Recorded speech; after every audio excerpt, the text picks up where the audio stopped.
Hello student, welcome to my channel Atul education. हम लोगों ने एक सीरीज स्टार्ट किया था जिसमें लास्ट के 5 ईयर्स के जो भी ऑब्जेक्टिव क्वेश्चन आए हुए हैं वो सब हम लोग यहाँ पे देखने वाले हैं। तो अभी हम लोग ने फाइनेंशियल अकाउंट्स का सीरीज स्टार्ट किया था। फाइनेंशियल अकाउंट्स के इसके पहले के 2 लेक्चर मैं ऑलरेडी अपलोड किया हूँ। यदि आप लोगों ने वो दोनों लेक्चर को नहीं देखा है तो सबसे पहले वो दोनों लेक्चर को देख लीजिए। ये लेक्चर नंबर 3 है जिसके अंदर हम लोग वापस से आगे की जो भी 10 ऑब्जेक्टिव्स रहेंगे या जो भी हम लोग का ऑब्जेक्टिव आए हुए एग्जाम में रहेंगे उसको हम लोग देखने वाले हैं। तो चलो हम लोग स्टार्ट करते हैं। तो जैसा स्टूडेंट मैंने बताया कि आपका टीवाई के एग्जाम में, टीवाई बीकॉम के एग्जाम में आपको 20 मार्क्स के ऑब्जेक्टिव आते हैं और वो 20 मार्क्स के ऑब्जेक्टिव के लिए यदि आपको लास्ट के 5 ईयर्स के ऑब्जेक्टिव आप कर ले रहे हो, लास्ट के 5 ईयर्स के ऑब्जेक्टिव आपको आते हैं तो आपको आराम से 20 मार्क्स में से मिनिमम 17 मार्क्स आपको मिल जाएंगे। अदरवाइज आपको थोड़ा और 20 आउट ऑफ 20 भी मिल सकता है। तो एकदम सिंपल तरीका है आपको आउट ऑफ मार्क्स लाने के लिए ऑब्जेक्टिव में। तो आपको क्या करना है, जस्ट लास्ट के 5 ईयर्स के ऑब्जेक्टिव को आपको पढ़ के जाना है, अच्छे से लर्न करके जाना है। तो आपको उसके लिए क्या करना है, जस्ट मैंने आपको जो भी ऑब्जेक्टिव अपलोड कर रहा हूँ उसको अच्छे से स्टडी करो। आपके पास यूट्यूब पे ऑब्जेक्टिव रहेगा तो आप कहीं पे भी जा रहे हो, आपको जैसे ही टाइम मिल रहा है आप लोग क्या कर सकते हो, स्टडी कर सकते हो। इससे पहले यदि आपने इस चैनल को सब्सक्राइब नहीं किया अतुल एजुकेशन को तो चैनल को सब्सक्राइब कर लीजिए, जिससे आपको जो भी मैं वीडियो अपलोड करूंगा, जो भी ऑब्जेक्टिव का और भी सीरीज की जो भी वीडियो अपलोड करूंगा या और भी लेक्चर से रिलेटेड जो भी वीडियो अपलोड करूंगा तो आपको क्या उसका नोटिफिकेशन मिल जाएगा, जिससे आप टाइम पे उसे क्या करोगे, ऑब्जेक्टिव को लर्न कर लोगे और स्टडी कर लोगे। तो आप लोग सबसे पहला काम करिए, चैनल को सब्सक्राइब कर लीजिए। उसके बाद आगे हम लोग स्टार्ट करते हैं। ओके, आई होप सबने सब्सक्राइब कर लिया रहेगा। यदि आप पहले से सब्सक्राइबर है तो बहुत अच्छी बात है। यदि आप फर्स्ट टाइम इस चैनल पे आए हो तो चैनल को सब्सक्राइब जरूर कर लीजिए, जिससे आपको एजुकेशन से रिलेटेड बहुत सारे जो भी मोस्ट इंपॉर्टेंट इन्फॉर्मेशन रहेगा यहाँ पे आपको मिलते रहेगा। तीसरा ऑब्जेक्टिव में हम लोग को जो अक्टूबर 2015 का है और अक्टूबर या हम लोग नवंबर बोल सकते हैं 2016 का है, इसके अंदर आपको मैच द कॉलम आया था और ट्रू फॉल्स आया था। मैंने दोनों ईयर्स के मैच द कॉलम को एक साथ किया हो और ट्रू फॉल्स को एक साथ में किया हो। मीन्स आपको इस लेक्चर में आपको सिर्फ ट्रू फॉल्स मिल जाएंगे। आपको 2015 और 16 के जो भी एग्जाम में आए हुए ट्रू फॉल्स रहेंगे सब यहाँ पे आपको मिल जाएंगे। तो एक एक करके हम लोग स्टार्ट करते हैं। सबसे फर्स्ट आपको दिया यहाँ पे कि dividend on share is calculated on the cost of shares. नहीं, दिस स्टेटमेंट क्या है, फॉल्स है। क्यों? जो डिविडेंड ऑन शेयर्स रहता है कैलकुलेट कहां पे करते हैं हम लोग, फेस वैल्यू पे कैलकुलेट करते हैं। यदि आपको परसेंटेज दिया रहेगा तो आपको परसेंटेज में यदि कैलकुलेट करना है तो किसके ऊपर कैलकुलेट करते हैं हम लोग, फेस वैल्यू। तो कौन से चैप्टर से ऑब्जेक्टिव है आपको स्टूडेंट, ये हम लोग का है जो इन्वेस्टमेंट नाम का टॉपिक कर रहे थे हम लोग। इन्वेस्टमेंट नाम के टॉपिक से जो पढ़ रहे थे, इन्वेस्टमेंट नाम के टॉपिक्स में जो भी हम लोग का शेयर्स वाले पोर्शन है, जो शेयर्स वाला पार्ट था उससे रिलेटेड ऑब्जेक्टिव है। तो क्या दिया था, मैं वापस से रिपीट कर दे रहा हूं। Dividend on share is the calculated on cost of the shares. क्या है, दिस स्टेटमेंट फॉल्स। नहीं, कॉस्ट पे कैलकुलेट नहीं करते हैं।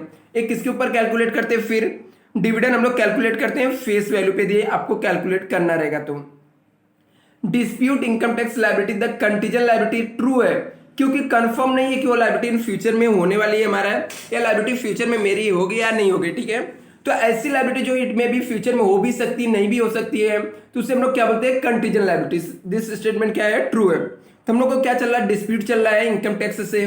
तो लायबिलिटी यदि इनकम टैक्स डिपार्टमेंट जीत जाएगा तो हम लोग की लायबिलिटी हो जाएगी, अदरवाइज जो लायबिलिटीज हम लोग की लायबिलिटीज नहीं रहेगी। तो दिस स्टेटमेंट क्या है, ट्रू है। थर्ड ऑब्जेक्टिव देखो क्या दिया है, bonus share are 1 minute. Bonus share are share which are the issue free of cost to the existing equity share holder. Yes, आप लोगों ने इन्वेस्टमेंट नाम के टॉपिक जब किया रहेगा, जो मैंने आपको इन्वेस्टमेंट नाम का टॉपिक पढ़ाया रहेगा, तो उसमें जब भी हम लोग ने बोनस शेयर कैलकुलेट किया था, बोनस शेयर का हम लोग कुछ भी एग्जिस्टिंग शेयर होल्डर से चार्जेस लेते क्या, नहीं, बोनस शेयर हमेशा कैसे मिलता है, फ्री ऑफ कॉस्ट मिलता है। बोनस शेयर कैसे मिलता है, फ्री ऑफ कॉस्ट। इसलिए स्टेटमेंट क्या है, ट्रू है। Investment accounting gone airs 11। नहीं, यदि आपको लास्ट के 2 ईयर्स के ऑब्जेक्टिव आपने देखे रहेंगे तो आपको ऑलरेडी पता है कि एएस 11 किसके अंदर आता है, इन्वेस्टमेंट किसके अंदर गवर्न करता है, एएस 13 के अंदर, राइट। तो इसका ऑब्जेक्टिव क्या रहेगा, इसका राइट आंसर क्या रहेगा, 30 रहता तो ट्रू रहता है, बट ये क्या दिया है 11 दिया है, तो ये क्या हो गया स्टेटमेंट फॉल्स हो गया। आगे नेक्स्ट ऑब्जेक्टिव देखो क्या लिखा है, copyright so under the head of the tangible fix assets of the balance sheet of the company limited company. Copyright दिया है, कॉपीराइट कोई टेंजिबल फिक्स एसेट्स होता है क्या स्टूडेंट, आप लोग खुद बताओ, कॉपीराइट टेंजिबल फिक्स एसेट्स है कि इनटेंजिबल है, इनटेंजिबल फिक्स एसेट्स है, तो ये स्टेटमेंट क्या हो गया फॉल्स हो गया। क्या दिया है, copyright so under the head of the tangible fix assets of the balance sheet limited company, false है, स्टेटमेंट क्या है फॉल्स है, क्योंकि वो इंटेंजिबल होता है। There is the no difference between internal reconstruction और एक्सटर्नल रिकंस्ट्रक्शन, फॉल्स मैंने लास्ट लेक्चर में भी आपको बताया था। इंटरनल रिकंस्ट्रक्शन में सिर्फ कितनी एक कंपनी होती है जो खुद को क्या करती है रिकंस्ट्रक्शन करती है, और एक्सटर्नल रिकंस्ट्रक्शन में क्या होता है अमालगमेशन होता है, मर्जर होता है, जब मोर देन कितना मिनिमम 2 कंपनी रहती है मिलकर क्या करती है आपस में जो भी उनका रहता है कंबाइन हो जाना या चेंज कर देना, तो ऐसी कंपनी को ऐसे चीज को हम लोग क्या बोलते हैं external reconstruction of the company बोलते हैं। तो ये भी स्टेटमेंट क्या है फॉल्स है। There is the no difference between, यहाँ पे दिया इंटरनल रिकंस्ट्रक्शन और इंटरनल रिकंस्ट्रक्शन में कोई डिफरेंस नहीं है, तो फॉल्स है। Reduction in the creditors is the debited to capital reduction accounts, this statement false है। क्यों, क्योंकि मैंने आपको बताया था अभी हम लोग को क्रेडिटर को हम लोग ने क्या बोला है रिडक्शन कर रहे हैं, हम लोग क्रेडिटर कम हो रहा है, मीन्स हम लोग कोई लायबिलिटी कम हो रही है। यदि आपकी लायबिलिटीज कम हो रही है फ्रेंड, तो आपकी लायबिलिटीज यदि कम हो रही है तो आपके लिए प्रॉफिट है, और आपके लिए प्रॉफिट है तो कैपिटल रिडक्शन अकाउंट डेबिट नहीं होगा, क्या होगा क्रेडिट होगा स्टूडेंट। यदि हम लोग को प्रॉफिट हो रहा है तो कैपिटल रिडक्शन अकाउंट क्या होगा क्रेडिट होगा ना कि डेबिट होगा, इसलिए स्टेटमेंट क्या है फॉल्स है। Balance in the capital reduction account transfer to capital redemption reserve accounts, balance of the capital redemption account transfer to capital reserve account, this statement क्या है फॉल्स है। लेकिन इसको एग्जैक्ट में कहां पे ट्रांसफर करते हैं इसका आप लोग कमेंट करो, कमेंट करके मुझे बताओ कि बैलेंस जो रहता है कैपिटल रिडक्शन अकाउंट का कहां पे ट्रांसफर करते हैं। क्यों, क्योंकि हम लोग जो इसके पहले के 2 ऑब्जेक्टिव किए थे उसके अंदर भी सेम ऑब्जेक्टिव आया था आपको, तो आपको दिया balance of the capital reduction account transfer to capital redemption reserve account, this statement क्या है फॉल्स है। लेकिन इसका राइट आंसर क्या रहेगा, आप लोग राइट आंसर मुझे यहाँ पे कमेंट करके बताइए। यहाँ पे company can not buy back the more than the 25% is the paid up equity capital any financial year, company can not word दे दिया है, कंपनी बाय बैक कर सकती है मोर देन, देखो क्या लिखा है 25%, ठीक है, अप टू 25% तक कंपनी क्या कर सकती है बाय बैक कर सकती है। तो आप लिखा company can not buy back the more than the 25%, हाँ ट्रू है, कंपनी 25% से ज्यादा बाय बैक नहीं कर सकती है, तो स्टेटमेंट क्या है ट्रू है। बाय बैक नाम का चैप्टर आपने किया रहेगा तो आपको पता है स्टूडेंट, जब मैंने पढ़ाया था तो भी बताया था कि कंपनी किसी भी फाइनेंशियल ईयर में मोर than the 25% share buy back नहीं कर सकती है। नेक्स्ट पे आ जाते हैं हम लोग, लास्ट वाला है यहाँ पे अक्टूबर 2015 के, buy back result reduction in the share capital of the expanse of the face value share bought back, yes true है। देखो क्या बोला है, buy back result is the reduction of the share capital, buy back करने से हम लोग को रिडक्शन होता है, शेयर कैपिटल रिड्यूस होता है क्या to the extent of the face value of the share bought back, जितना शेयर हम लोग बाय बैक करते हैं उतने से शेयर कैपिटल की वैल्यू हम लोग की कम होती क्या, हाँ स्टेटमेंट ट्रू है। हम लोग जितने से बाय बैक करेंगे, जितने शेयर हम लोग रिटेल ले लेंगे उतने से इसकी वैल्यू रिड्यूस हो जाएगी, स्टेटमेंट क्या है ट्रू है। तो आई होप आपको ये समझा रहेगा, आप लोग इसको 2 से 3 बार देखो, आपको कुछ डाउट रहेगा तो क्लियर हो जाएगा।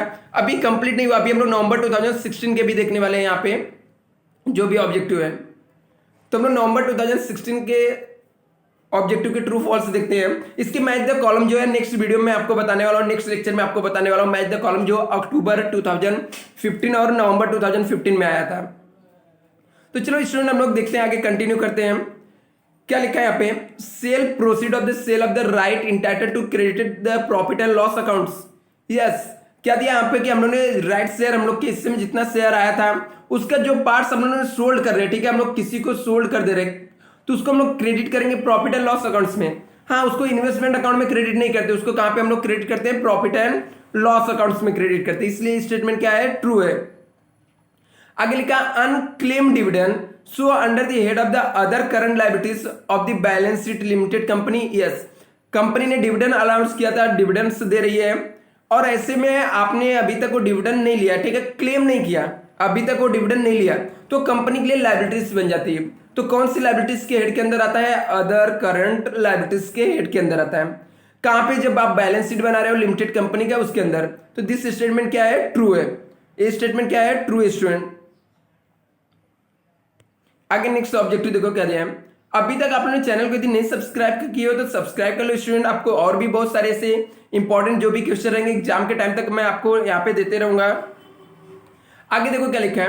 Contingent liabilities so at the footnote in the balance sheet of the limited company. Yes, यदि आपको कंटीजेंट लायबिलिटीज है तो बैलेंस शीट के अंदर शो नहीं करता है। वो बैलेंस शीट हम लोग प्रिपेयर करते हैं और बैलेंस शीट के नीचे यहाँ पे फुटनोट में लिख के हम लोग को शो होता है। कंटीजेंट लायबिलिटी कहां पे शो होता है? फुटनोट में। जैसे आपने कैपिटल रिडक्शन नाम का, इंटरनल रिकंस्ट्रक्शन नाम का आपने चैप्टर पढ़ा रहेगा, फाइनल अकाउंट्स नाम के चैप्टर पढ़े थे, तो आपको पता है कि कंटीजेंट लायबिलिटीज कहां पे आता है? फुटनोट में आता है। ए बी स्टेटमेंट क्या है? ट्रू है। चलो नेक्स्ट पे आ जाते हैं हम लोग।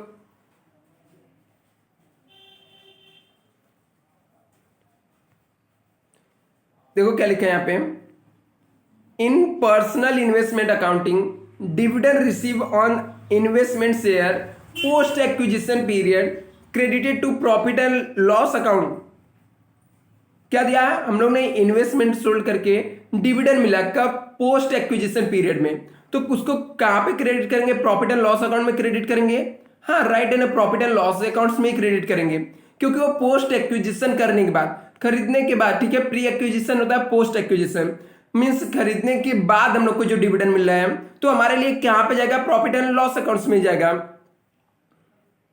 और जो हम लोग को पहले के ऊपर जो हम लोग को डिविडेंड मिलता है वो हम लोग का इनकम रहता है। तो इसको हम लोग देखेंगे, इसके ऊपर मैं अलग से आपको एक वीडियो बना के चाहिए तो एक्सप्लेन कर दूंगा, पोस्ट एक्विजिशन और प्री एक्विजिशन से रिलेटेड।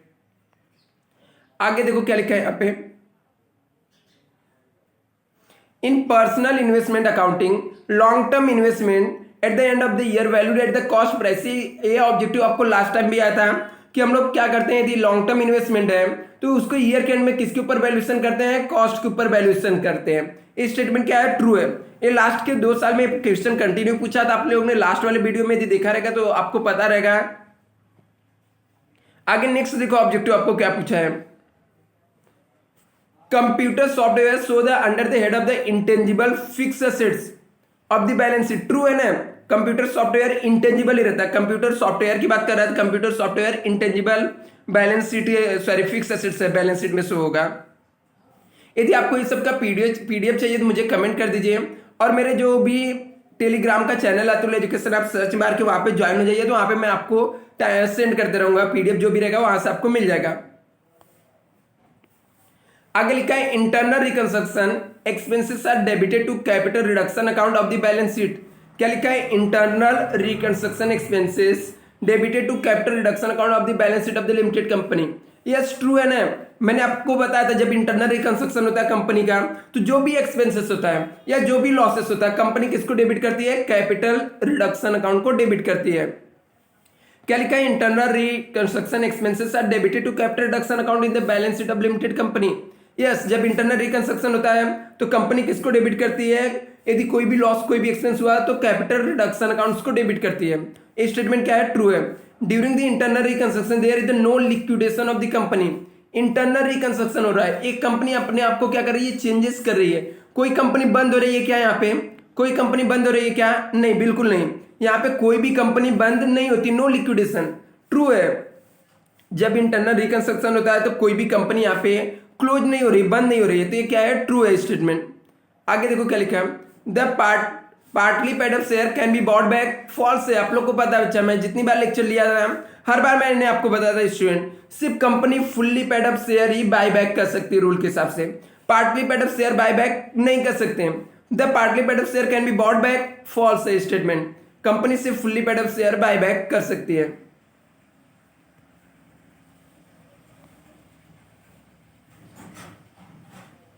आगे देखो क्या लिखा है। After buyback of the share debenture and equity ratio not exceed 1:2 है कि 2:1। तो मैंने आपको बताया था 2:1 होना चाहिए, ठीक है। तो यहाँ पे क्या लिखा? 1:2 दिया है। ये ऑब्जेक्टिव आपको लास्ट टाइम भी आया था। ये भी स्टेटमेंट क्या है? फॉल्स है। तो ये सब आपके ऑब्जेक्टिव को बार बार रीड मारो, आप लोग बार बार वीडियो को देखो, जिससे आपका ऑब्जेक्टिव क्लियर रहेगा, तो आप एग्जाम में अच्छे मार्क्स स्कोर कर सकते हो। बहुत सिंपल तरीके से अकाउंट्स में आप क्या कर सकते हो, अच्छे मार्क्स स्कोर करोगे तो आपको जितने भी वीडियो से, जितने भी ऑब्जेक्टिव से रिलेटेड जितने भी अकाउंट्स रह गए, फाइनेंशियल अकाउंट, कॉस्ट अकाउंट और टैक्स के, हर एक वीडियो आपको इस चैनल पे मिलते रहेगा। थैंक यू सो मच, और चैनल को सब्सक्राइब कर लीजिए, और वीडियो पसंद आए तो लाइक करें, कमेंट करें और अपने फ्रेंड के साथ शेयर भी जरूर करें। Thank you so much.